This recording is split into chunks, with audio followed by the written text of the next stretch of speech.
Welcome to All Worn Out. I'm your host, Warren Meredith. On the show today, Wade Barras of band Parliament of Owls. Wade got a late start to music, but he's moving fast. He's got 10 songs on Spotify and lots of great music videos on YouTube. His latest, For Wild Painted Horses, is not to be missed. Let's get into it now with Wade Barras. Hi, everybody. Welcome to All Worn Out. It's a podcast about music. It's a podcast about what you're passionate about. And it's a podcast about what our guest is passionate about. We're very lucky, thrilled, excited. We're going bonkers. We have the very cool, the crafty, the elegant, the amazing Wade Barras of Parliament of Owls. Welcome, Wade. I noticed you did something with your fingers. Yeah? All Worn out. Yeah. Am I supposed to do anything with my hands? I don't know. You don't have to. I'll just leave them. On my Halloween special, Daxon, my cousin who's 6, was here, and he tries to do like the all worn out thing. Mm-hmm. And he hosts a podcast at home now with his like teddy bears and stuff, I think. And he calls it like all Daxon out, I like which I think is great. But do I have to do anything special with my feet? No. See, I always say this could be the pantless podcast as well, because we do it like chest up. So Okay, yeah. Yeah. It's just, people could just come in here and do whatever they want from the waist down, really. I'll leave my feet where they are, I guess. So I want to ask you some fun questions to begin here, Wade. Let me ask you about what it is when you do food reviews in indie business on your YouTube channel. So what gave you the idea to do food reviews? Food reviews, for me, I try to stop doing them for health reasons, because I usually pick the worst stuff. Aww. Anybody likes Burger King, maybe I'm out of line, but the food reviews, it started because like you start scrolling, and you see like people like doing those food reviews, and there's one that she's a nice girl, seems really nice. Everything's like really, really high marks, so it's like what I ate on a transcontinental flight from New York to London. And it's like a little bun. It's like, oh my God, it's so good. It's so juicy. It's like 9 out of 10. I just thought it was funny that I just kind of shit on fast food and give all of them like the 10 out of 10. The thing with that is it's polarizing, because I get people that message me and saying like, hey man, like I tried that new Whopper. It's terrible. I'm like, I'm not being serious with this, like, so some people take it literal, and you shouldn't take it literal. Okay. Enjoy a healthy lifestyle, but also watch the food reviews. But, I started doing the food reviews. I thought it was funny. And it's always Burger King or Taco Bell or something like that. Always has something crazy that Burger King, I don't know if it's like some billionaire just funds them, and it's like some, kid that's running it, like secret, like undercover boss or something like that. And he just comes up with all these stupid things, and they're all stupid. It's like, let's have like green chicken nuggets or something like that. It all started with the chicken fries many years ago, I believe. And when Tim Hortons got bought by Wendy's, it started getting the Wendy's influence. And then Burger King took it over, and it really went wild. All of a sudden, Tim Hortons had fries and wedges and different types of weird sandwiches and who knows what else, like pizzas now and whatnot. And yeah, it's interesting what fast food has become. It just seems like McDonald's has held on to its dirty little crown there pretty well. Sure, it's sad to say that like McDonald's has credibility. You know what I mean? But they don't go all nutsy with stuff. Burger King generally does, and Wendy's sometimes does, and random things. But I try to cut back on doing those, because I find it just fills me with depression afterwards. That I eat it and I just think, what am I doing with my life? And it's kind of like an existential thing of, why am I doing this to myself? Nobody cares. And, you get messages of your people will comment of like calling me tubby or eat something different. I'm just like, well, I'm doing this for you guys. Have you ever seen Uncle Roger when he talks about MSG? And I'm not going to do it because it'd be an Asian accent. I'm not doing that. But it's just like Uncle Roger is this character that he loves MSG, and he likes to criticize other people who cook Asian food and tell them how wrong they're doing it. And like he'll criticize Gordon Ramsay or whoever and just be like, that's not how you make that. And you know, it's great. Anyways, check out Uncle Roger later, folks. It's you'll laugh your guts out. But yeah, I liked doing the food reviews just because like I always have like ideas for like stupid sketches and skits and stuff. And nowadays it is somewhat accessible with having our smartphone and internet and cameras that you just kind of edit stuff like that. So, but you mentioned indie business. Now that isn't a joke. So indie business is a like a YouTube series. We're going to be on to is it 6th episode coming up? We're doing Kings and Little Ones Barbershop in Cornwall, Ontario. And what it is me and my production partner, Aidan Knifer, who's been world-class photographer for the Canadian military for years and years and years. I reached out to him. We grew up together. And I said, you know, like, what do you know about video? Because I found like I was making like little music videos and stuff like that. And I realized it's impossible for me to be in them and do it. You know what I mean? Right. So I needed somebody to help me. And I needed somebody, you know, competent, obviously, to help me with some skills. Because I did a couple music videos early on, and it would literally be like, hey, person, hold this camera and just do this. And they'll say, well, I don't know what that means. I just do it, trust me. And then I edit it all together and stuff like that. So I needed somebody that I could work with, you know, to help with a lot of these ridiculous ideas. So I reached out to Aidan, and Aidan says, well, I've done video a few times, but I'm not comfortable. I haven't done it a lot, so I don't think I could do it. And I said, trust me, you've been doing photography and dabbling with video for 15 years. You know it, you just don't know it, you know? Okay. And I kind of proposed the idea of this show called Indie Business, which is profiling a local small business, sitting down with the owner, interviewing them, kind of like what we're doing. And then at the end of the show, I perform inside of their business. So far, we've done a donut shop, McGuire's Donuts in Pembroke, Ontario, Law and Orders in Petawawa, Ontario, which is a burger and fry place, Nomada Tacos in Pembroke, 110 Hobbies in Pembroke, like RC car, stuff like that. And then we're doing the barbershop, so that'll be number 5. We also have a couple other ones kind of in the works of like movie theaters and like out on the water sort of stuff. But yeah, so I perform inside of the business, you know, just have kind of a different avenue that people wouldn't really see any sort of live performance. Some of them we have crowds, some of them we don't. It kind of depends. The goal is to have this gain some traction. So not only I could help promote the small business, but also I want to feature like indie musicians at some point, and I'll just kind of be the host of it. And then I could help promote those two avenues, because I find with like social media now, everything's kind of a wash. You know what I mean? Like you get a million people saying like, hey, follow this, look at this, look at this, look at this. So to have the YouTube show, it was just kind of a different avenue that I hope to help promote these hardworking small businesses. A lot of them since COVID, they've had a change. Some of them haven't been as, I guess, prosperous as they might have been before COVID.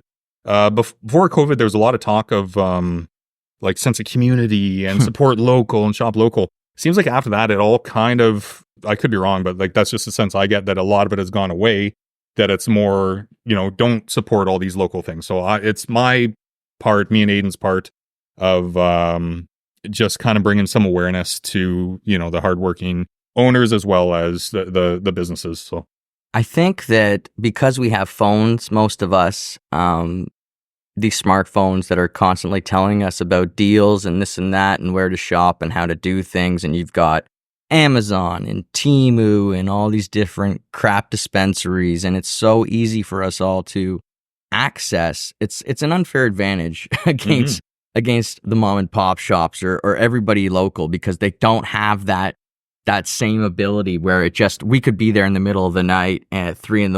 and all of a sudden we're buying stuff. So it's an interesting, hard, difficult time. I know a lot of people will say, you know, support local, do this, and they should. It's definitely the way to be. And hopefully our communities, you know, remember it makes a difference. I mean, talking about McDonald's there a minute ago, I know they use like local dairy. I don't know about the beef, but I know they use local dairy, and I know that would make a huge impact, you know, on business around here just in that little capacity.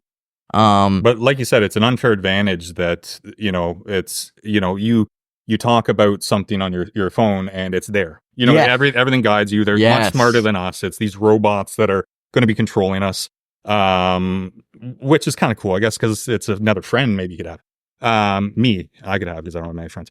But they have an unfair advantage. So for me, it's kind of my part of wanting to try to grow this thing to kind of shed some light on some, hardworking people that work really, really hard. And they have to try to do, all the avenues of marketing. So it's one more little thing. And like I said, I'd like to eventually gain some ground that it has some traction that I could just kind of step back and I could also feature like a local artist in the area type thing to help promote them that way. Because it's the same thing, like talking about small businesses, musicians, it's kind of the same thing. You kind of get overwhelmed with like, here, listen to this, listen to that, listen to that. But your Spotify playlist is going to shove something down your throat type of thing. You know what I mean? So hopefully it gains some ground. I know the last one that we had like, I don't know if it was like 2,500 views or 5,000 views or something like that on YouTube, which is not bad for like pretty cool. like a 30-minute episode or less.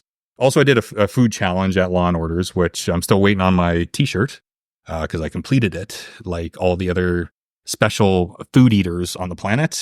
And this bozo did it. Keep going. Okay. Crap. What do I say? Speaking of t-shirts, just wanted to get that and show off there. That's a very nice t-shirt. Parliament of Owls. I gave that to Warren as a present. Thank you very much. Friendship present. I like that very, very much. And that I get the shirts made at I think it's Precision. Okay. In Pembroke, Ontario. Right on. They also did my banner and a bunch of other stuff for me. And a local artist helped me with the design for I call it the Regal Owl. Candace from Angst of Boredom. Look her up because she does a lot of like local Pembroke area, helps out with like a lot of local designs for like musicians, stuff like that. Super talented. Check her out.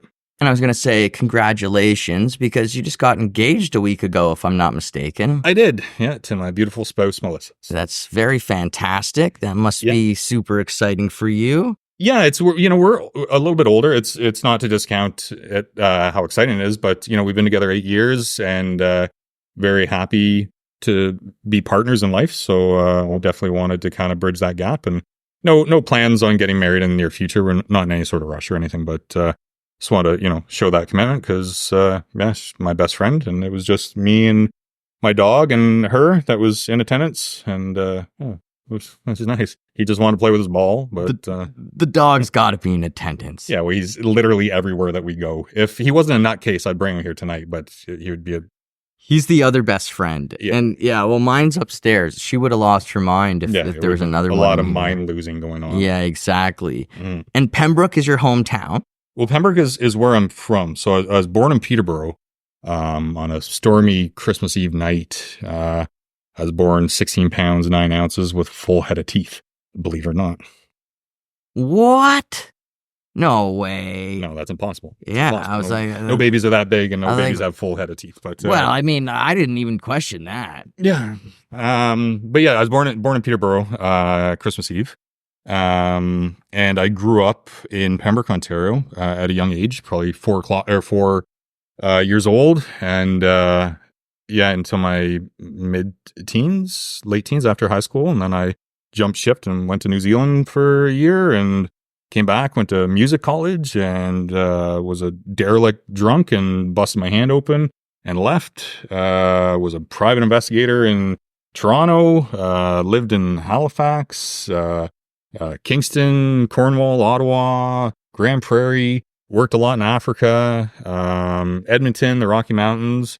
So I'm the man of the world, man of the planet. So let's go back here. We've got to go through some of these things here. We can't just paint over them. They're far too important to just gloss over, in my opinion. So the first question I have is, going back to being born on, Christmas Eve. I have a cousin who's born on either Christmas Eve or Christmas. I'm sorry, Anne, I can't remember the exact right now. It's confusing me.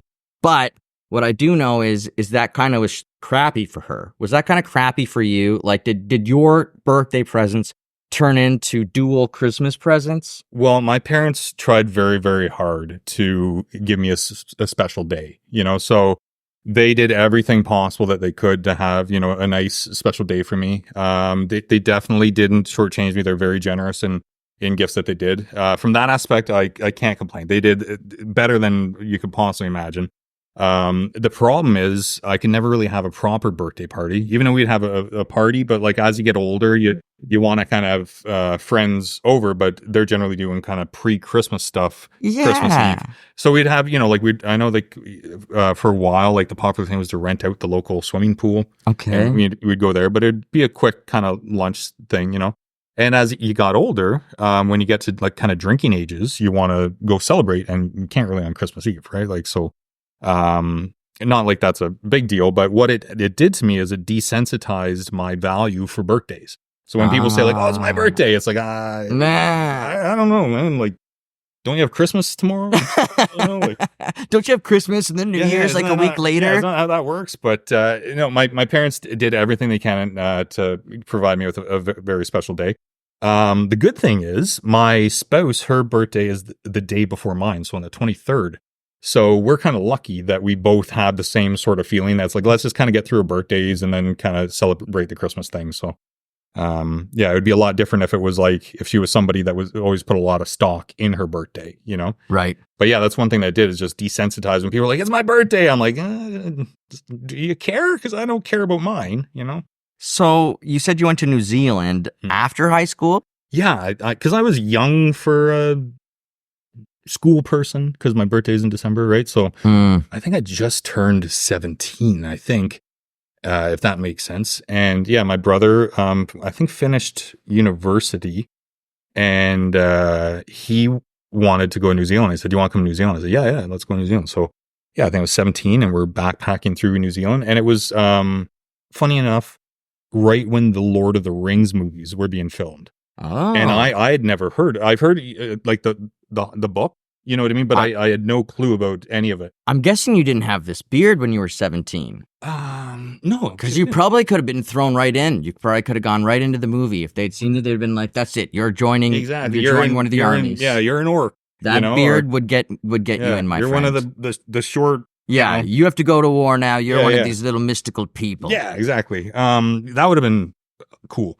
But I didn't know anything about Lord of the Rings. So we'd travel and everybody would be like, oh yeah, we're filming. Because it was obviously a big deal for that country, right? Yeah. And it was in New Zealand. If anybody hasn't been to New Zealand and you have money kicking around and you don't mind a 25-hour flight, it is like the best country. It has all like the greatest things that you could kind of put into words for Canada, and it's just kind of shoved into a very nice, friendly place that like you hitchhike. That's just what you do. And I don't know that's what, it's 20 some years ago or something, but that's what we just do. And people would say like, well, where are you going to? And I would say, well, I think we're going to go to the next city. And they say, well, where are you staying? We don't know, a hostel. And they said, why don't you come stay with us? And there'd be so many like nice interactions you'd have of spending time with different families and different people just out of kind of luck and chance. Wow. But yeah, like we went to one bar. And also the movie Vertical Limit, starring Bill Paxton and Chris O'Donnell, like the mountain climbing movie, was being filmed at the exact same time. And we went to Wellington, like their capital, and we were at a bar, and Liv Tyler was there. And I thought, well, that's so cool. That's Steven Tyler's daughter, right? And we went into one place on the South Island, and it was just out of chance that they had a big rainstorm, and filming for like the Lord of the Rings and Vertical Limit were shut down. And they're just filming in this little a city called Wanaka, which in Mission Impossible movies, that's what Tom Cruise references, where he met his wife or something like that. Shout out to Tom Cruise if he's watching. He is. He's a friend of the show. He's just going, yeah. He's a friend of the show. He's on a couch. He's a friend of the show. I've been told like a lot of Scientologists are into the show for some reason. I don't know why though. I've never figured that out. I just think that too. I just think they like good music and they like the music from the community, and that's okay. Mm-hmm. It's very good. Yeah. No, I agree. I hear that a lot too. But and then we stumbled upon this bar, and literally the night before, all of the main characters in Lord of the Rings were at that bar, and they bought out the whole bar. And we go walking in, we're like, what's there to do in here? And they're like, did you just get here? And we're like, yeah. It's like, you guys missed absolutely everything. It was like the most special night like in the history of nights. And we like go walking in like, okay, what's there to do? And they're just like all like mentally hungover from partying with Viggo Mortensen and Orlando Bloom. But yes, New Zealand was a very interesting, especially for, I was a child at 17. You know what I mean? one thing that made it difficult is I came back to Canada and I went to college in Sudbury, and I don't want to say I was more developed than everybody, but I'd been around that ringer of partying and, like fending for yourself and what do I do? How do I get through this situation? And it was very tough for me because everybody was straight from the nipple. You know what I mean? Right. And I'd see them and I'm like, I don't even want to be around any of you guys because I just want to go look for trouble because I'm used to getting into trouble. But yeah, New Zealand was great. I always wish that I could go back there sometime. Man, I'd love to. Yeah, it seems like a paradise. It seems like a little paradise, and I agree, man. It is a paradise. So now you said you're in Cornwall. That's definitely a lot less interesting than New Zealand. There's vague differences. Yeah, I'm sure there's just small differences. And then you said you were a PI. You were a private investigator. Yeah, I think I was like 18 years old, and I was a private investigator in Toronto. Did you have to get special training for that, or they were just like, here's a camera, go. Yeah, here's a gun. Follow this person. If things go wrong, just start blasting. Show up at this address. Yeah, exactly. Take pictures. Yeah. Or there's some girl who came in a smoky gown and, hey, I found something that's going wrong in my apartment or whatever. It's I need you to trail this person. Yeah. I think there was training. So my uncle he owned a security company Okay. So he kind of provided that training. It wasn't glamorous at all because I followed shipping containers. So transport trucks. So there was company A, the head of that company A had went and started company B. And the suspicion was the head of company B was paying people that worked still for company A on company A's time to work for company B. Okay. Right? Is that math? Right? All right. So I was to follow these transport trucks and log where they go and who they see and what they do. And the interesting thing was there was one time I'm following this person and you have to kind of hide behind things in your car and take pictures. And this other car comes screaming up and slams on the brakes. And we're in an industrial park. He's like, "Are you Wade Barras?" And I'm just like, yeah, yeah. He's like, so he got hired to follow me. So it was somebody was hiring him to follow me, which I was hired to follow company B or whatever. So that company hired him? Yes, to follow me. Why? I don't know. I was a kid. Because they thought you were maybe just because you were following them. Just to do it back just to make sure that is somebody following us, you know what I mean? Okay, so, all right. I don't know whatever happened with that. I was a kid and I was just excited. I made $18 an hour and I thought I'm the most wealthy person on the planet. You probably were at that point in time. Yeah, I don't know. It would have been close anyways, at least in the country. Yeah. Probably. It's doing pretty good back then. Yeah, it all kind of went to shit after that. My first job paid me $7.25 an hour, I think. My first job at Tim Hortons. And then that was student minimum wage when I started at 16 or whatever it was. I thought it was $4.85. Oh my God. Because I started working when I was 12. Yeah. So at 12, on the summer times, I'd work on a farm, and I'd work with older kids. They're still kids, 16-year-olds. And because I was a bigger guy, nobody asked questions. I was 12 years old, and I don't know what sort of documents had to be filled or whatever. But we'd always have a staff party in the summertime, and they'd have little awards that they give you $10 or something, and it was the tallest employee. And it's Wade gets the award for tallest employee. That's the youngest employee. And they're like, Jeremy gets it for the youngest. And they're like, Wade's 4 years younger than all of us. And I got fired the next day because I guess they figured out wow. But yeah, I probably had, so this music thing is very new to me. I probably had 25 full-time jobs in my life of, I said private investigator. I was a area manager for an oil and gas company. I was a coordinator for an oil and gas company. I worked in Africa. What'd you do in Africa? Tried to survive. Do you want to talk about Africa? Yeah, let's talk about Africa. I don't get to, and the thing is, one cool thing that I'm trying to do with this music and I guess kind of the entertainment side of it, of making videos and stuff like that, is I've lived a lot of different lives. And for me, I always want to kind of do something, then cut that dry and start something new. You know what I mean? Like, it's always a fear of mine if somebody's like, oh, I worked for the same company for 35 years. I respect that a lot. That's just not me. I want to learn. And then when I look around, I'm like, okay, I got everything I can. What else do I do? You know? So, yeah, I've worked a lot of jobs, but Africa. So I worked and lived and had a full life in Alberta, working in oil and gas for 12 years, developed a full life, and I really, really enjoyed it. Like, I have very fond memories of Alberta and Edmonton in general. I don't think that I ever thought I'd be away from Alberta, but times kind of dictate that. But I worked for a company. Actually, I moved out to the Rocky Mountains. I met like my ex-wife currently, and we worked at like a ski resort in Kananaskis, where they had like the G7 summit or whatever. You know what I mean? Years and years ago. And we just said, like, let's start a life somewhere. We need to get a better job. We can't work at a ski resort. So we moved to Edmonton. She got transferred from that hotel there. And I, went to a job placement agency. I think I was like 25. And I walked in and they said, well, do you like getting your hands dirty like this? I said, I don't care. I just want a job. And they're like, yeah.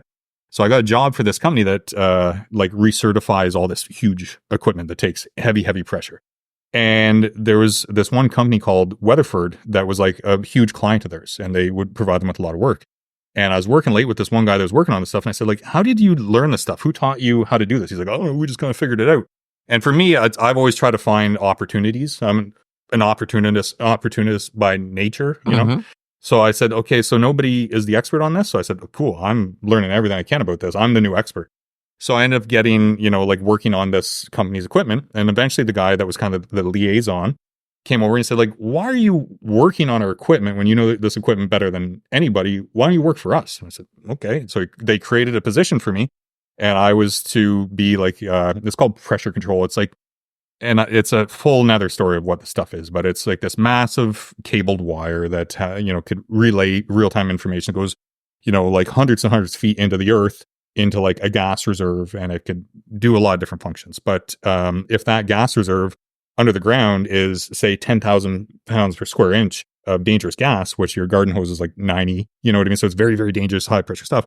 You can't push something into there or else it's going to shoot out. So I dealt with all this equipment that regulated all this pressure, and it goes stories and stories and stories into the air. Dangerous stuff. So I was the coordinator for like 14 different districts around Canada of like bringing them in to get recertified, like up to code and creating documents and all this stuff. So I started kind of exploring wanting to work globally. So there's this one. I feel like this is going to take literally the whole night to explain this, but I'll try to get to the point of Africa. So my boss called me. I was like in like northern Alberta, and he says, what are you doing tomorrow? And I said, I'm coming to work. And he said, can you go to Tanzania? And I said, well, first of all, you have two countries on opposite ends of the world mashed together. Are you talking about Tanzania or Tasmania? Right. And he said, I'll call you back. He calls me back. He's like, Africa. And I said, well, I'm pretty sure I can't just go to Africa tomorrow and work. I'm pretty sure there's some sort of documents or some permits involved. Yeah. It turns out there was lengthy amount of permits and stuff and different shots I had to That's what I was going to say. I mean, yeah, there's probably like the mosquitoes or something over there. Yeah. I had to get all that yellow fever and malaria and all that stuff. So I always kind of thought, like, pretend you've been there before. You know what I mean? Like, just in general, like, pretend that you're not like, what do I do? Who do I call? What do I do when I get there? It's just like, yeah, great, going to Africa. So they sent me there, and I was wearing, like just like a polo shirt, and I left Edmonton and thick jeans, and I had my laptop. I checked a bag, and I had my cell phone. I thought, what more do I need? Okay. And so I left Edmonton, and it was minus 45. And whenever I got to Dar es Salaam, Tanzania, I think it was like plus 42. And like, I'm just like, my body's like, and I just had like all like my malaria shots and my yellow fever shots. So I'm sick as hell. And I get there in the middle of the night, and I go turn on my phone. Phone doesn't work, because if you go to those different countries, that doesn't work. Right. It's not even the same plugins. So I go to open my laptop, and it's dead. And the plugins are different, like on your wall. Oh, my goodness. Different thing. So I'm like, great, nobody knows where I am. So you're to give this gentleman with a Uzi $200, and he's to give you your work permit. So I give them, the gentleman with the Uzi, my $200, and they go back, and I'm thinking like, oh, I'm really fucked at this point. Like nobody knows where I am. I can't get a hold of anybody. Then he comes back out maybe half an hour later, says, you need to give me more money. Give me $200. And I'm like, dude, not in the mood for this shit. So I ain't giving you a fucking cent more. And there's a lot of arguing, a lot of gun pointing, because it's kind of lawless there. They don't really care. They'll just point a gun at your face. And then this lady finally, after she realized that they're not going to extort any more money out of me, said, no, I have the money. Here's his work permit. Send him, tush tush on your way. And so I go and it's like this tiny little airport, and there's this carousel where the luggage comes out and my bags are not there. So everybody's long since left the airport. And so I go to the front desk, and they have a very limited grasp on English. So I'm trying to communicate, where's my bag? Why don't any of these plugs work? Nobody knows where I am, call my wife. And she's like, looks it up. She's like, yeah, your bag's in Amsterdam. I said, oh, cool. So when tonight am I getting it? And she's like, 4 days. And I'm like, okay, so I have no phone, no way to contact anybody. I've been on a flight for like 40 hours. So you're just stewing in your own stew. And thick jeans. I'm sweating my tail off. And I don't even know where I'm going. So you have like a stack of documents in that situation, because at that time, there was a lot of Somali pirate abductions up that coast, looking for people just like me, some mid-level oil and gas person. Were you getting some danger pay or something? I mean, I hope they were treating you well. Well, at the time, I was getting on top of my wage, an extended, if it was like $100 extra a day, which I thought, I'm rich, man. Like if I'm over here for you better not have encountered any pirates. I mean, not pirates, but I got swarmed, and I thought that was another end of my life. But yeah. So you get a stack of documents, say like, don't stand out in a crowd. And I'm like, that's all I do anywhere I go in Canada, stand out in a crowd, let alone I'm the only giant white guy with a big, and my beard was probably like this length. It was massive, bald, like that's all I do is stand out in a crowd. And it says, under no circumstances leave the airport. And I'm like, nobody is here. Like, I don't know where I'm supposed to go.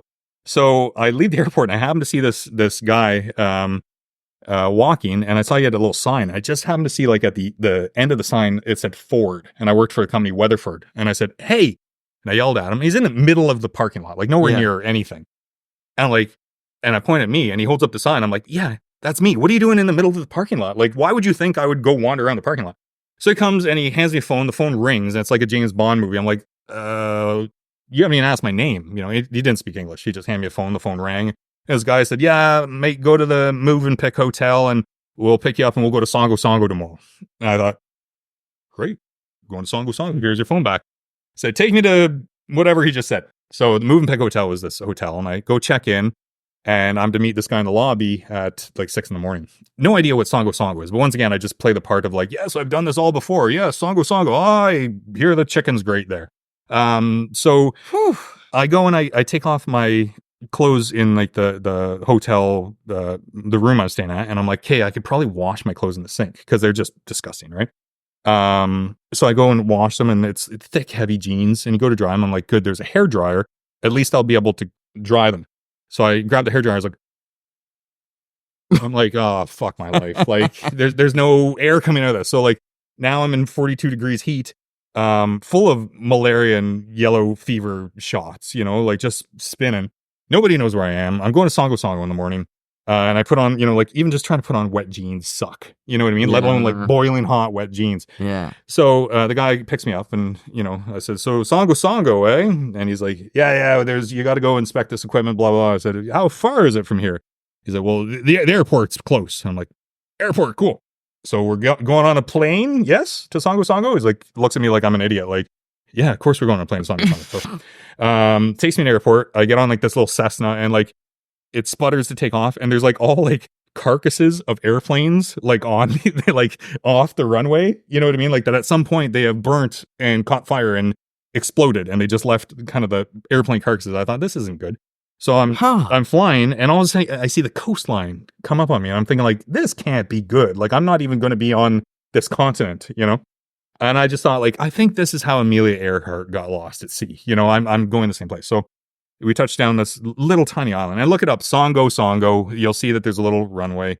I just recently looked at it on like Google Maps, and it looks a little bit more established. But it's just, an island, a remote island in the Indian Ocean. And there's like a gas plant, and that's it. And villagers. And as soon as I land, I'm greeted by people yelling at me, say like, "Do not go to the newspaper. Do not talk to the television." I'm like, welcome, like, thanks for having Hi, me. I'm here to fix stuff. Exactly. I don't know fucking who you are and what you're talking about. I'm not going to anybody. I want my clothes and a toothbrush, So I guess like the first time in like 70 years or whatever it was, because like Dar es Salaam gets like almost like 80% of their energy from this little gas plant, Okay. And for the first time, like 70 years, the gas plant shut down. Like right as I'm like coming in, like, so they're yelling at me like, "You can't tell anybody about this." I'm like, "I don't know you. I don't care. Like I just want different pants. If you get me like shorts, I'll do whatever you want." So they said, "Okay, we have to use this equipment tomorrow." So they've been pushing it off. Then they flew me in to get somebody to say like, "Oh, this equipment's good to go." I look at the equipment and it's like steel stuff that's been like, I said, "Where's the equipment?" And they're like, "It's on the coastline." So it's been like seawater, like on steel, like for like a year and a half, just sitting there, corroding the steel, and all this stuff like relies on like very minute tolerances. It's like to contain pressure. So I'm like, yeah, this is fucked. It's not gonna do anything. So they try to get me to falsify documents to say like, no, you need to say this is okay. So what would have happened like if it's not having to be used and everything's okay, it's fine. Whenever it needs to do its function, if there's a bad thing that happens, it's going to bleed around, explode, and the guy's going to die. And I'm like, I'm not going to run the risk of like a guy dying. So they brought me like where I had to stay is like this little tent thing. And they said like literally like a pen in my hand saying, no, you are signing your name to say this is good. And I said, like, fuck, I am. I'm like, get my little shitty tent, get like a fish that I could eat and find me a toothbrush. I ain't going anywhere. So they had to put a hold on it. It was a big deal. So whenever I said like, you don't have equipment for me to work on any of this stuff. So I had to get them to float it back to the mainland, which was a hassle. And they said, no, we got a place for you to work. And it was just in the middle of, and if you look it up, it's the slums of Tabata in Dar es Salaam. It's just like, now they're going to send you to some slums? Yeah, I'm in the middle of the slums. Once again, I'm just like, great, Tabata, can't wait. Heard the chicken's good. But it's literally slums, like tin roofs, no roads or anything, you know what I mean? Like, and I was just dying of like heat stroke because I was just out in the sun the whole time and I had to work on this equipment. And there was this other guy that like ran it over there, but it was kind of like a satellite thing that he was just collecting money and he was just sleeping with prostitutes. That's all. His job was to hire maids on the company dollar and then just bang them. So I told him all this stuff. I said, like, you can't do this. It will kill our guys. So he got on the phone with them and said, like, you guys are trying to kill us. Oh, I'm going to terror strip out of you guys. Get all your executives in the board meeting. Because it was for a company called Pan Africa Energy we were doing the work for. He said, get all of them. I'm going to tear them a new asshole. He says, Wade, I appreciate what you're doing. Can you come? I don't know what you're talking about. Can you come and just explain this? I said, yeah, man, no problem. I'll do it. Thinking that I'm going home soon back to Canada. So he says, I'll pick you up at 2. So 2 comes and goes. And I call him and said, hey, man, what's going on? Are you coming to get me? He's like, oh, yeah, I can't make it. You're going to have to go yourself and explain everything to them. So I had to go into this boardroom of very angry executives and, people that run the country and explain things. This is what's happening, blah, blah. And they were very upset with me, but I had nobody to help me type of thing. And that was the first time I went to Africa. We'll maybe shelve this for another time. And next time I'm on here, I'll tell you about Africa part 2, part 3, and part 4. You need to write a book about Africa, and maybe just a book in general, and Africa could be a chapter or 2. I mean, that's fascinating because what you're dealing with over there is like not classical what you would think about when people say they go to Africa. Like people who say they're going to go, I'll just tell you, like, I have a friend who went to Africa and I thought he had a very unique story. And, he went over there because he helped invent this mirror system that could cook bread. And so they can give it to all these different places where the women can use this and they don't need to get wood anymore. Because I guess relying on the wood has become a problem and a hassle and they don't have it enough wood anymore. So, he'd bring these mirror systems around and then they could do all this cooking and stuff like that with these, it was pretty... Yeah, it's actually pretty cool. Pretty wild, And some of his stories are similar to what you were saying about like, they have a different reality. Like the guy who's putting the Uzi in your face, I I don't really know what is going through his mind, except that he thinks he's going to get a little something more. He thinks maybe he can squeeze a little bit more out. Oh, 100%. That must be like all it is. I mean, Not from this bozo though.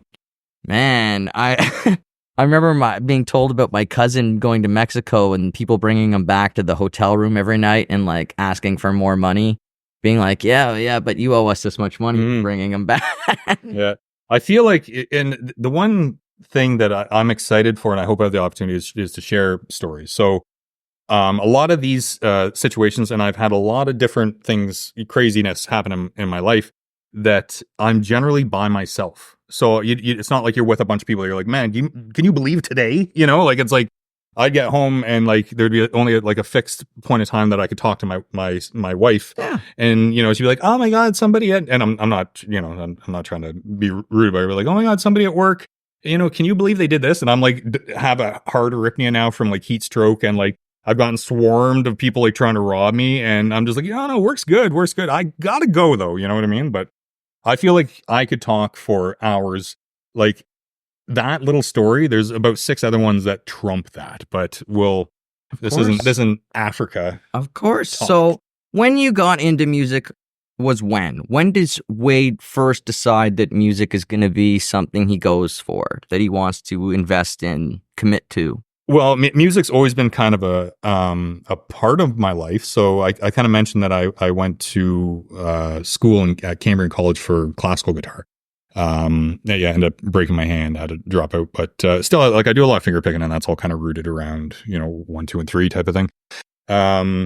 For me, music became something, and playing guitar in general became something of therapeutic to keep me away from jail. You know what I mean? So I always kind of had an outlet that I was able to, you know, almost just subconsciously play guitar. And I'd played guitar for, I don't know, 15 years, without knowing a single song. It was all just kind of, you have riffs and you just kind of play. And like I said, it was therapeutic. I had, you know, my ex-spouse, and once again, I'm not trying to be negative here, but like, I never really got she wasn't musical. She wasn't really into music. So never really got like a whole lot of push. And for me, I always kind of, as much as I do have confidence, I do need reassurance because I don't necessarily trust myself. So I don't have that arrogance of being like, I'm the best, blah, blah, blah. It's always like, here, Warren, can you hear this? Like, does that sound good to you? And if you say yes, it's like, okay, good. It's good. I can move on. I could, you know, so I never really had to push. So I never thought anything of it. And I never had sang my whole life. I never sang anything. And it wasn't until, you know, like my current spouse said, like, you know, you could actually sing. You have a good voice. And I'm like, I don't. And then I said, you know what? I'm going to go for it. And I'd never been able to, I never knew one cover song. I never had anything. So when is that? When do you start singing?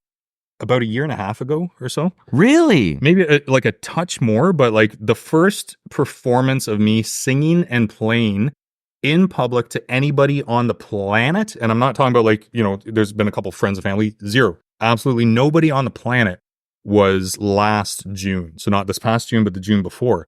I'd kind of committed to saying like, I'm going to fail a whole lot, but I have to. So I need to, like, from what somebody did for 15 years to get up to some speed, I have to do it in 15 months. So I'm going to fail. I'm going to be shitty, but I need to expose myself and I need to be as vulnerable as I can and say like, hey, I'm kind of an open wound here, but I'm going to keep moving forward. So I'd kind of lied about, you know, and created a little bit of like social media presence, you know, and lied about like history of playing a little more than what I had. And I got a show for like one of the Porch Fest things, you know, and they said, oh, you know, Parliament of Owls is coming. Oh, we can't wait. I hear they're really good. And I'm like, I've never sang to anybody on the planet. And that was the first show. And it was, you know, maybe 15 songs. And I stumbled through a lot of them, but like I could never sing and play at the same time. And I'd never sang to anybody on the planet. So last June was the first time anybody on the planet had ever heard me sing and perform.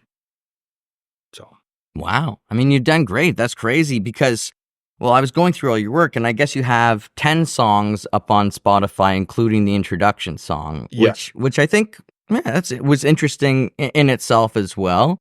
So I want to talk about influences because you're clearly a big fan of Queens of the Stone Age, Nine Inch Nails, Supertramp, Fleetwood Mac, Aerosmith, AC/DC, Anthrax. Yeah. So what's the through line there? The 70s, Queens of the Stone Age isn't, Nine Inch Nails isn't.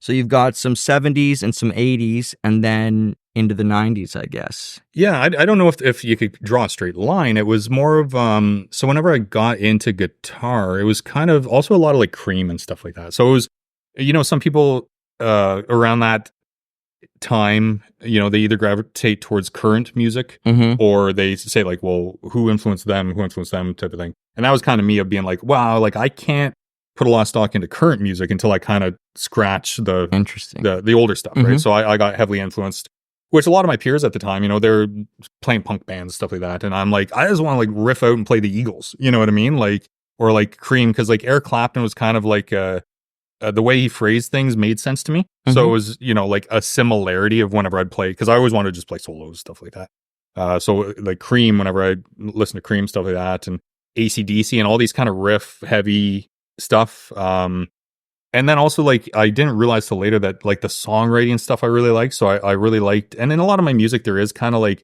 little infectious kind of hooky worm sort of sing-along things. Well, I wanted to ask you about the rhyming patterns. And are you using the same rhyming pattern or similar rhyming patterns? Because I noticed like someone was commenting on one of your videos that they liked how your lines go in and out. Like they seem to almost figure eight each other. Like this echoes this sentiment kind of deal.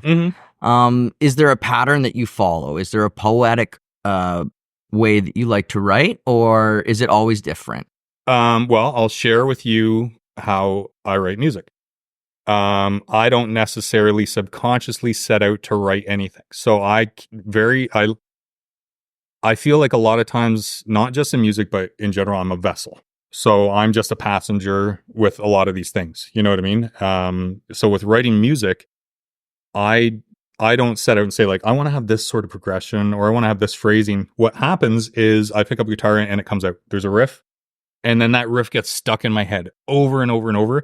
And I write everything subconsciously. So I don't necessarily like put pen to paper. It's probably for a song that I write.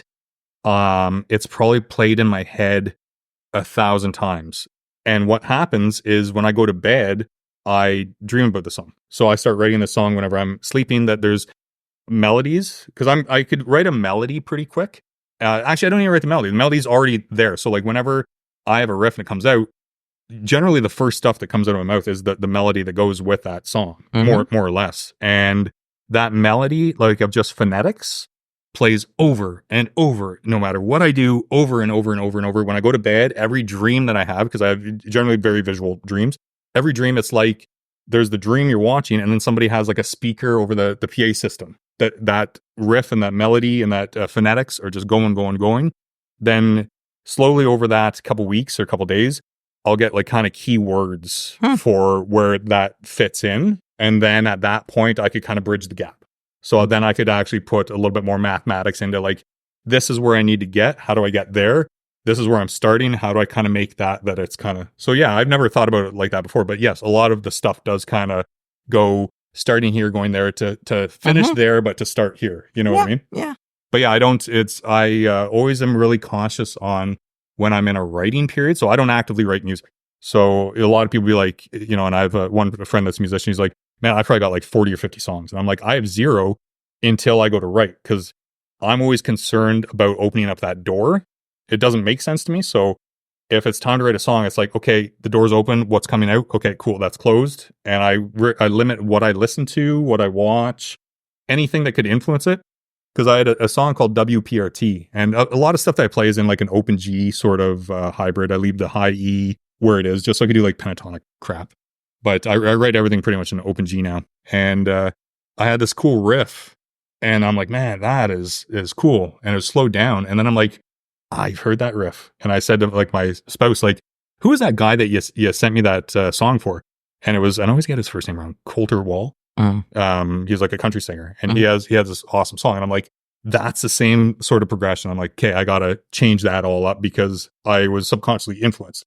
And you see that all the time, like Ed Sheeran's famous for that, right? Like he'll write an awesome song and somebody's like, no, that's my song. He's like, it's how many chords are there? You know what I mean? Well, that's just people want money from Ed Sheeran. It's true. I mean, it's really difficult. I think we're really hard on ourselves. A lot of us who want to be original, and we don't want to be accused of taking from somebody else, because that would ruin everything for us. I mean, that's not at all what artists want to do, right? That's exact opposite.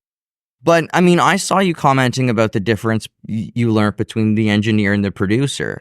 And what I always tell everybody is like, the producer is always referencing, always. So whatever song idea you're coming at them with, they're really not interested in the song if they can't reference it to something else. They need to be able to go, oh, this song reminds me of these 2-3 songs. So let's pattern this in a similar but different way. Yeah. Oh, let's listen to how they did the bridge. That's kind of interesting how they did that. How does that influence us? That's how genres get made. People might not understand that, but that's how a genre got created in the first place, was producers picking up on tropes and trends and things that are presented and then representing them over and over again in that genre, right? So we're often like, oh, I don't want to copy, but that's why there is country music. That's why there is rock and folk and all these different genres. Otherwise, they just wouldn't exist. Yeah, and there is influences. You know, like I'm also a huge fan of Neil Fallon and Clutch, and we have a similar vocal range. You know, like I can go like to that D, low D. You know, so there are certain kind of things that I might mimic, whether it's consciously or subconsciously type of thing. But yeah, man, I'm a crazy man. Okay, we'll go through some of these songs, and you tell me a little bit about them. Either, I know, like, asking someone, like, what a song is about, sometimes it's not... I remember one of the questions I wanted to ask you for sure about the songs. So one of the songs, which one is about murder? I think most are generally about. There was one that you were like, I was listening to you speak about specifically, and that you wanted to present as a murder song or a murder story. Yeah, I'd say a song, "Shallow Holes," that is like you know, the price you pay for vengeance. So that one definitely to me as kind of a, you know, for me it was kind of a song of kind of like visualizing like two henchmen, you know, that are ones that kind of do all the killings for, say, like mobs or whatever date you want to put it, you know, like, and that's kind of like the price that they pay is that someday they're going to get murdered too. So it's you know, make sure you have a plot for me type of thing, because I you know, the way of the gun is going to live by the sword, die by the sword. Yeah. But also my new song, Painted Wild Horses, is a similar sort of thing. So for me, it was the visuals were, because I used to live in Kamaskus, and there's a lot of like native reserves, and they'd always have these beautiful painted wild horses, just splotchy wild horses. But because it was right up to where the mountain started, there was a lot of forest. So instead of having these horses kind of in fields, a lot of them would be in the forests type of thing. And just the visual of how creepy that is to find, you know, a couple, you know, 2,000-pound animal and 10 of them just kind of having a horse stare at you. But the story kind of is this person that might have lived a nefarious life that just kind of finally is kind of getting out of it and saying, like, I'm, you know, kind of rising above it, and I want to be a better person, gets murdered by this other person, and that other person becomes haunted by having to kill this person. But because of where it's narrated, he's haunted by these visions of painted wild horses. You know what I mean? So that's all that he sees, because they were pretty much the only witness to this type of thing. The only times I've ever written about murder myself, they were based on real events. So the only time I've ever done that, I've taken the hurricane route, the Bob Dylan route, where there's already historical text for me to go through. How does it work for you? Did you come up with the concept, the idea? Was it like a thing with a murder mystery, or how does that work? It all kind of falls in, right? So it's not a written, you know, like I couldn't take that and say like, this is what I've written, but I try to visualize kind of what the theme of the song is and kind of put that together.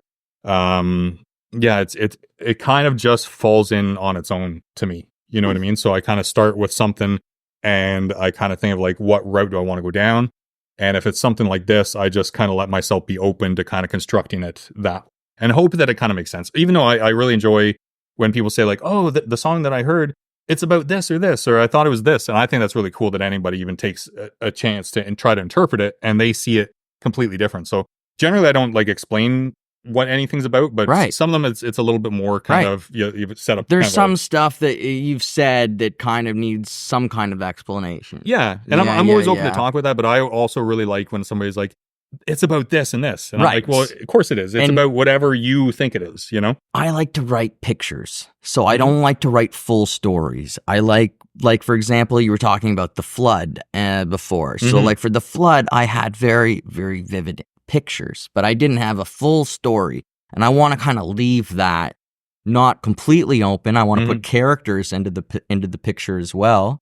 But then I want to let people kind of narrate that a bit. You know what I mean? Well, I think that's the two avenues that make a good song. Is either it's cut and dry of this is the song and it's like reading a book. Right. For people that might be a little bit more of like having things spelled out for them, or there's people that could kind of visualize it and kind of get their thought kind of moving on it and say like, okay, you kind of set up what this is, and now I could kind of open up on what I think it is. Because I never like a finished anything. So people are always like, well, how did it end? What was it about? And me, I never want any, like, I don't care how anything ends. I just kind of like being able to think of like, maybe it ended like this or maybe like that. Like, I never have to be like, this is the end of something. You know what I mean? Like, and I just want to say, Flood, really good song. I mentioned you earlier.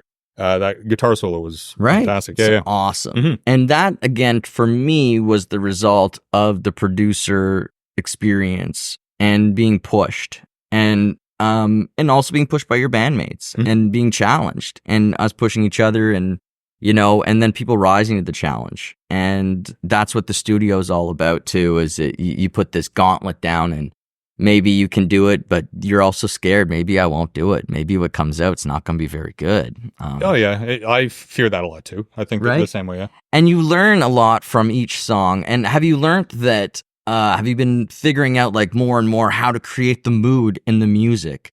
Or are you being affected by that mood, and that's where the lyrics come from? I think the second way. I still like I said, I don't actively write music until I want to write a song. So I feel like I have such a large reservoir to kind of figure out how I want to shape things. So right now it's kind of, these are the songs that are coming out that are, almost self-dictating. You know what I mean? But I don't know. Give me a couple of years and it might be kind of cool to see like how I want to phrase different songs. Right. But it's kind of like I've got this huge respect for people who make the movie scores for the movie soundtracks, right? Because they have to create the feeling, they have to create the emotion, all these different vibes, that it's not about words whatsoever. They're just only allowed to use musical tones to make you feel things. And I've been trying more and more. And the thing is, like, when I'm doing rock songs, so there's only so many tones that I'm aware of that fit there, right? And again, what's interesting when you're talking about writing with different topics that I find intriguing is people will often make the claim that you're only either writing about a love song or you're writing a song about the current state through your eyes. Do you think that the songs you're writing that aren't about love is about the world through your state of mind, even if you are writing about it as a murder mystery or something else? Well, yeah, I suppose whether it's 1% or 100%, I suppose it would have to be, right? Because it's a subjective kind of version of what you're doing. But I'd say you'd have to do that. Yeah. Yeah. And so you have some pretty cool songs. You have "You Are Not Alone." Was this one designed to be just like it says, to make people feel like they're not alone, to give them a friend? Well, for that one, it was definitely rooted into like mental health struggles that I've had to deal with. I really wanted that song to be something that it can be said to people, that I'm putting this out here. I'm being vulnerable. I want everybody to know that I've struggled with things. You're not alone. You know what I mean? That was definitely, even the video I did for that one. It's all, it's, about a bird, and the bird is not accepted by anybody. And then at the end, spoiler alert, the bird finds a ladybird, and she's asking for help. He's asking for help. They meet, and yay. But yeah, it's that one was definitely a little bit darker sort of thing, you know? Let's talk about Painted Wild Horses again for a moment, because the music video for it I thought was super creative and really smart, really, really brilliant idea. I liked all your videos. I think you can see your creative process and how you're not afraid to create and be vulnerable, like you said, which is a great thing. But I think I can see some great growth in your thought process with the Painted Wild Horses video. I mean, how did you think of that? And I'm very fortunate for, like I mentioned with my indie business. So my production partner, Aiden, we do our music videos. We've done 2 together so far. We want to really get into, helping other artists as well. So anybody that's looking for kind of a video on budget, because we're learning too, right? So this is all very new to us. But I'm lucky that my production partner gets my ideas. So once again, where ideas come from, it's not like I ever think about them. They're just there. You know what I mean? So it's like, no, this is what we're doing. A lot of it isn't like, what, like, this is what I want. How do I make this work? It's like, this is it. So I'm able to visualize things really easy. So in my head, I already know like kind of the scene shots and stuff like that. But, because the last video we did is at a bowling alley in, Arn Prior, which actually I've watched a bunch of your videos, and it's a similar sort of vibe as some of them. You know what I mean? It's a little bit more lighthearted sort of thing. Yeah. Kind of telling us a little bit of a cheeky story type of thing. But I kind of had a bunch of ideas. Such a cool bowling alley, by the way. Oh yeah, Steelhead and Strikes, I think it is. In Arn Prior, Ontario. So cool. Yeah, it's like an old vibe. It's if it has maybe 5 lanes or 6 lanes, so it's really intimate. So you rent it out. Yeah, it's super cool, and they're super welcoming and let us do our crazy thing. Half the battle with this is I'll have an idea, I propose it to where we could do it, and they chicken out. There's probably been like 5 videos that we almost had over the finish line, and whether it be a week or there was one that was a day before, I said, so just confirm we'll be here at this time, we'll be doing this, we'll be doing this. They said, yeah, now we're not doing that anymore. And it's like, man, like we've already like storyboarded like what we're doing and stuff. So that's the toughest thing. So I had an idea of doing kind of 2 videos and then having them both kind of, like this. And I wanted to have a big screen. And in Pembroke, Ontario, there's the historic Skylight Drive-In. And I approached them, and they were like, yeah, sounds good. Yeah, no problem. We'll just have to charge you to format the video that you're making to project onto like this massive 80-foot screen. So we went and filmed, and we got super lucky. We filmed like the first, actually there's 3 parts to the video. So there's kind of like a black screen. You'll see in like part of the video, I have like a bunny rabbit, and which is a shout out to Run the Jewels, which is one of my favorite bands too. If anybody knows Run the Jewels, you know that. So we filmed kind of the black screen for that. Then we went out to Eganville, Ontario, and I know a guy that has like this burnt out barn, and it's ready to fall over. And I just thought aesthetically it looked really, really cool, and we wanted to use that. So we filmed that, and it just so happened that night that we're filming, we're like, wow, it's such beautiful weather. It's such nice seasonal weather, and we're getting nice shots for it being later in the year. And it just so happened that was whenever we had that crazy northern lights. So like we're filming and we're kind of in the zone, and Aiden just looks up. He's like, what the fuck? And I'm like, whoa, was there like a nuclear bomb going off or something like that? And then we figured out there was the northern lights. And it was just like such a special moment of like filming, creating something, trying to do something special, and looking up and being like, it's also like the greatest, like natural thing you could ever see. You have a shot of the moon, right? In the video, like a really nice shot at looking up at the moon, I think. Yeah, there is one. Yeah. And it's really nice. It's a very high quality shot, I thought. Yeah, there's a couple cool ones. And then, we filmed it. We got everything formatted to play on like the big projector.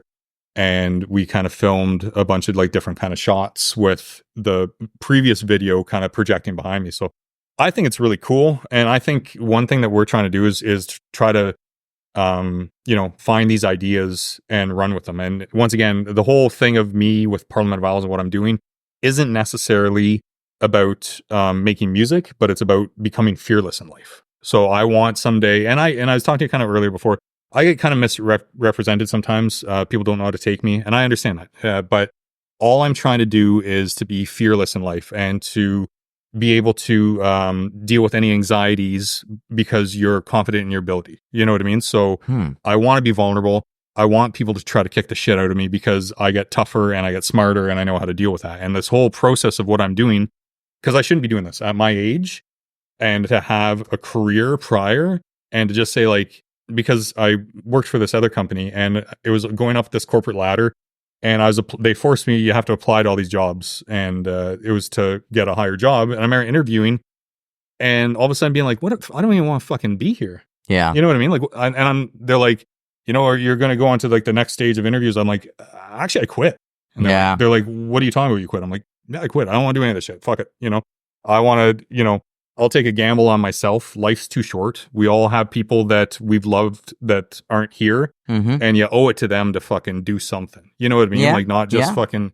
So for me, it's about trying to move a decimal point of knowledge. So learning things, learning my craft, getting stronger, getting smarter, dealing with vulnerability, dealing with scary things, and just being fearless. So with the music videos, we're trying to kind of, if we have an idea, fuck it, let's do it. You know what I mean? Sure. Let's figure out how to fucking do it. And we're going to do it, Totally. That's the way I like to do it too. But I think it turned out pretty cool, I think. Yes, it turned out fantastic, I believe. And again, I can see the growth in the videos and the thought process going along, and they are getting better. And the music is also improving. And again, I think this is a good thing. This is all what you want it to be. You don't want it to be stagnant. You don't want people to go, oh, well, this is the same as the first song. If I said that the last song was the same as the first song, then you might not want to continue anymore. Yeah, I agree. You know what I mean? And I think you're doing great. Also, you figured out the connection with the audience thing, which is really important, and creating a character that you can connect on many different levels with them, and you're having fun with it, and you want to learn. You have the sense of humility. These are all the things that are going to help you enjoy this journey.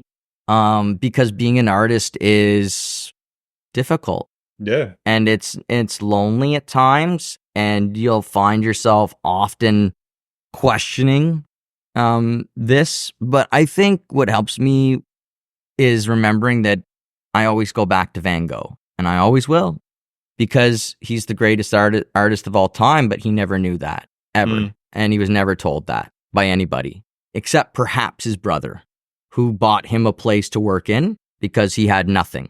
He had nobody, no money. Why were everybody such a dickhead to him? I don't know. He had better friends. He cut his ear off because a 16-year-old prostitute was done dating him, allegedly. Hey, so that's love, though. It's a rough world, And you look at Mozart. People love to talk about their love of Mozart. The guy died of consumption at 35. Oh, wow. He had nothing. His wife had nothing. And he had an apprentice who finished the last symphony that Mozart was writing.